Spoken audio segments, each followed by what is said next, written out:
This is 5 on your side at noon. Focused on you. As we go on the air at noon, we take a live look at the setting for the Republican National Convention. This is the Fiserv Forum in Milwaukee. Anger and anxiety loom as thousands of Donald Trump supporters gather. The convention comes less than 48 hours after the former president narrowly escaped an assassination attempt. Thanks for being here at noon. I'm Kay Quinn. The Republican Party will open its national convention today. We just got word President Trump is expected to announce his running mate today, but the focus of the political world is on Pennsylvania, where the attempted assassination took place Saturday. NBC's Jay Gray is at the site of the rally and has the latest on the investigation. Former President Trump traveling to Milwaukee for today's opening of the Republican National Convention. Just a day after the attempt on his life. In a new interview, Mr. Trump describing his very surreal experience to the New York Post, adding, "I'm not supposed to be here. I'm supposed to be dead." Late Sunday, posting the message, "Unite America," on social media as President Biden addresses a stunned nation from the Oval Office. You know, the political record in this country has gotten very heated. It's time to cool it down. We all have a responsibility to do that. Responsibility at the center of growing questions and frustration over how it could happen. A rooftop less than 150 yards from the rally stage left open and accessible. The alleged shooter, seen in this new video, able to fire at least 8 shots from the position before he's taken out by Secret Service snipers. The buck does stop with the U.S. Secret Service. It's their plan. You're responsible, so you can't deflect blame on anybody else. President Biden ordering an independent investigation into what many in law enforcement are calling a colossal breakdown and profound security failure. If that bullet was 2 inches to the right, it would have penetrated the former president's forehead, and we would have a great American tragedy on our hands. Federal agents searching for a motive say the man accused of pulling the trigger, 20-year-old Thomas Matthew Crooks, is still a mystery, unknown to law enforcement before the attempted assassination. And we now know a cell phone and other electronics belonging to Crooks are being analyzed at the FBI lab in Quantico. Investigators hopeful data can provide a clearer picture of the suspect and why he allegedly wanted to kill the former president. Jay Gray, NBC News, Butler, Pennsylvania. Victim killed at the Trump rally spent his final moments diving in front of his family to protect them from gunfire.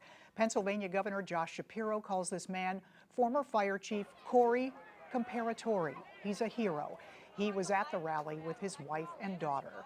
A major theme of the RNC will be how this weekend's violence transforms the message. Our political editor Mark Maxwell is in Milwaukee. He will report live tonight. Look for his reports on 5 on Your Side at 5, 6, and 10. Breaking news now at noon. A federal judge has dismissed the classified documents case against Donald Trump in Florida. She sided with defense lawyers who say the special counsel who filed the charges was illegally appointed by the Justice Department. The former president had been accused of illegally hoarding classified documents at his Mar-a-Lago estate in Palm Beach and obstructing FBI efforts to get them back. The judge's ruling can be appealed. And Kay, impactful, dangerous heat today and humidity. So our hottest day of the week and very humid. That's not going to change until a front makes its way through here Tuesday night and early Wednesday. So right now outside, you know, it's very clear. Now, Chicago got hit by some big storms last night, and we will watch that storm activity get closer to us overnight tonight, and that possibility of storms ramps up overnight into Tuesday and early Wednesday. Heat advisories, excessive heat warnings all over the heartland, all the way up to around Chicago. And the Doppler weather radar, we're pretty good here, even Chicago. If you're flying there or driving there this morning, everything's all right into the early afternoon. But then this evening, Chicago should get some more severe weather and delays at the airports there. So our dangerous heat until 8 p.m., that heat advisory, heat and humidity. High temperatures without effective cooling, you know, you got to find a way to cool down, get inside the air conditioning. And if you don't have that, make sure you find a place with air conditioning. Highs about 100, maybe a little bit lower than that in a couple of spots, but the heat indices as high as 110. And this is for hours upon hours. Much more on our forecast and those storm chances coming up, Kay? All right, we'll See you in a few minutes. Dangerous heat and the temperatures are still rising. 5 on your side, Sydney Stallworth spent the morning outside a cooling shelter. She has more on how we can all stay cool and save money. We're here at the Salvation Army on Page here in Overland, one of the many cooling shelters in St. Louis County. Today is expected to feel like anywhere from 105 to 110 degrees in some places. I mean, when I stepped outside, my glasses fogged up. That just shows you it's not just hot, but humid outside as well. That makes for dangerous conditions. So if you're not heading to a cooling center, but you're staying at home to keep cool, here's how you can do it while saving a little bit of money. First, don't turn off your AC when you leave home. Make sure you keep your thermostat at 78 degrees or lower when you are at home and set it to 80 when you're away. Also, close those curtains to block out the sunlight and the heat. This is the kind of day when it's dangerous if you turn off your AC to avoid high utility costs. Cool Down St. Louis tells us that's an issue many people in our area face, and it could turn deadly.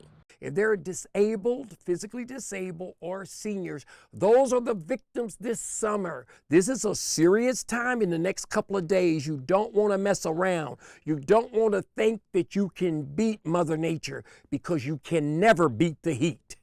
Now, if you're going to be outside today for long periods of time, it's so important that you drink enough water. Here's a good way to think about it. You take the amount of time you're going to be outside and double it for how many bottles of water you need to drink. If you're going to be outside for an hour, try to drink 1 to 2 bottles of water. You're going to be outside for 4 hours, you should be drinking 4 to 8 bottles. That's the very latest from here in Overland. I'm Sydney Stallworth, 5 on your side.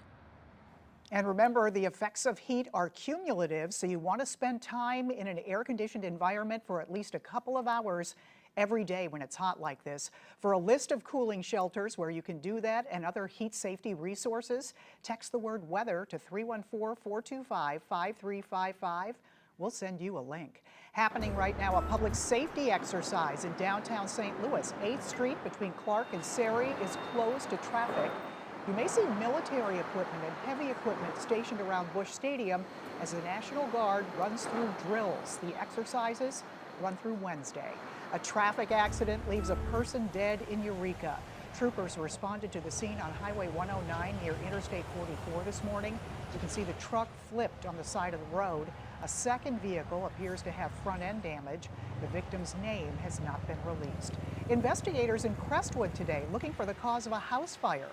We're told the fire started in the basement of the home on Laurel Crew Drive. A man got out with several dogs. No one was injured. As many as 4 departments responded. Police continue to search for the person who shot at a security guard inside a church in Bellefontaine Neighbors. The pastor alerted his congregation to the shooting that happened in the Outreach Center at Grace New Covenant yesterday morning. Brothers and Sister Christ Fellowship Church rents the space from the other church. It was having services at the time. No one was hurt. We're told the shooter and the security guard are related. New at noon, there have been no reports of damage after a 3.4 magnitude earthquake hit northern Illinois. The United States Geological Survey says it hit just before 3 this morning in the town of Somonauk, that's just west of Chicago. Police in the western suburbs reported feeling it, so did other people. There are even some reports from Chicago. Still ahead, thousands still without power in Texas. Why the state's governor is calling out Houston utilities a week into barrel recovery efforts. And attempts on political figures aren't unusual. Later, we'll look back on the attempted assassination of Missouri's Harry Truman.